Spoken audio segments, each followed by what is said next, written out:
एक बूढ़े भिखारी अनोखी कहानी। Short emotional story Hindi. कहानियाँ नई नई सीख देती है। बच्चों में अगर अच्छे अच्छे संस्कार सींचने हो तो कहानियाँ सबसे अच्छा जरिया बन सकती है। आज की कहानी आपको थोड़ा भावुक कर सकती है क्योंकि आज आप एक इमोशनल कहानी आपके साथ साझा कर रहा हूँ। हाँ, इमोशनल करने के साथ एक बहुमूल्य बोध भी आप इस कहानी से सीख सकते हैं, इसलिए इसे पूरी जरूर पढ़िएगा।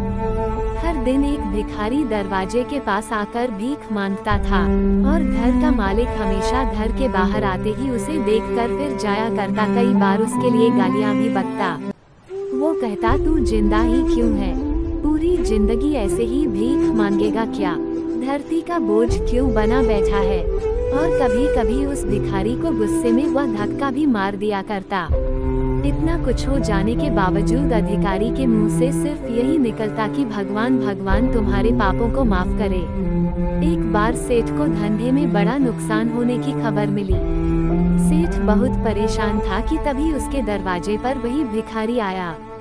गुस्से में अपना आपा खोते हुए सेठ ने उस भिखारी को पत्थर दे मारा। पत्थर लगने के कारण भिखारी का सर फूट गया और उसके सर से खून बहने लगा। फिर भी दर्द से कराहते हुए भिखारी ने इतना ही कहा, भगवान तुम्हारे पापा को माफ करे। भिखारी वहां से चला गया। सेठ सोच में पड़ गए। भिखारी को पत्थर मारा, फिर भी उसने सिर्फ प्रार्थना की। सेठ का गुस्सा शांत हुआ। शेर का मन शांत हुआ। भिखारी का रहस्य जानने के लिए सेठ ने भिखारी का पीछा करना शुरू कर दिया। भिखारी जहाँ जहाँ जाता सेठ उसके पीछे जाता। सेठ ने देखा कि कोई उसको खाना देता, कोई उसको मारता, कोई अपमानित करता तो कोई गाली देता। लोग भिखारी के साथ चाहे जैसा व्यवहार करते, लेकिन भिखारी सबके लिए एक ही प्रार्थना करता, भगवान तुम्हारे पाप माफ करें। अब रात होने को आई थी। भिखारी अपने घर जाने के लिए लौटा। वो अपने घर पहुंच गया, लेकिन सेठ अब भी उसका पीछा कर ही रहा था।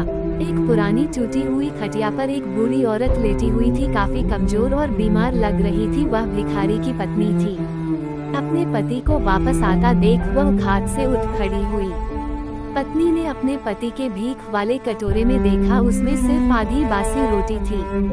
उसे देखकर वह बोली, आज बस इतना ही मिला, और हाँ, आपके सिर से खून निकल रहा है, ये चोट कैसे लगी? बूढ़ा भिखारी बोला, आज बस इतना ही मिला, किसी ने कुछ दिया ही नहीं। सब ने गालियां दी और एक नए पत्थर भी फेंकना, इसलिए मेरा सर फट गया। एक गहरी ठंडी सांस लेकर बूढ़ा भिखारी फिर से बोला, यह मेरे ही पापों का फल है।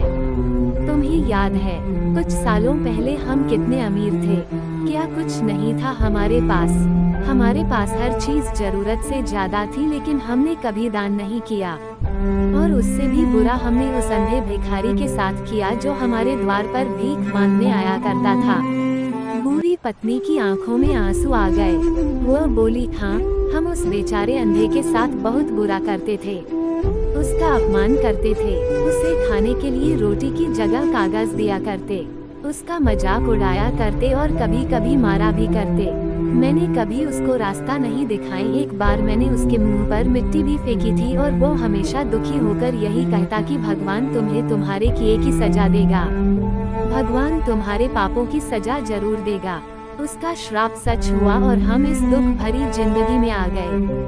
भिखारी बोला, हाँ, उसका श्राप सच हुआ, इसलिए मैं किसी को बददुआ नहीं देता।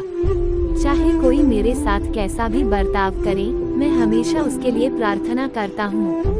मैं नहीं चाहता कि कोई भी हमारे जैसे जिंदगी का अनुभव करे, किसी को भी हमारे जैसे दुखों का सामना करना पड़े।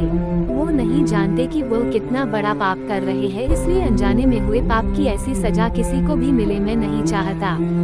सेठ वहीं पर छुपकर यह सारी बातें सुन रहा था। अब उसे सब कुछ समझ में आ गया था। भिखारी और उसकी पत्नी ने वह आधी रोटी मिल बांटकर खाई और भगवान को धन्यवाद बोलकर सो गए।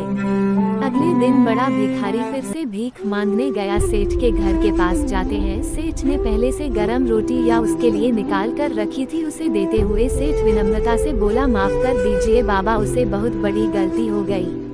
बूढ़ा भिखारी बोला, भगवान तेरा भला करे। इतना कहकर वह आगे निकल गया। इस कहानी से जो सीख लेने लायक है वो बड़ी ही सिंपल है कि आदमी चाहे किसी के बारे में बुरा कहे या भला करे, लेकिन भगवान सिर्फ कर्म के हिसाब से उस उसको फल देता है। क्या हुआ अगर भगवान नहीं दिखता है, लेकिन ये बात बिल्कुल सच है, उसके खाते में सबका हिसाब बहुत बहुत पक्का होता है। इसलिए जब किसी के लिए कुछ भी करो तो अच्छा ही करो।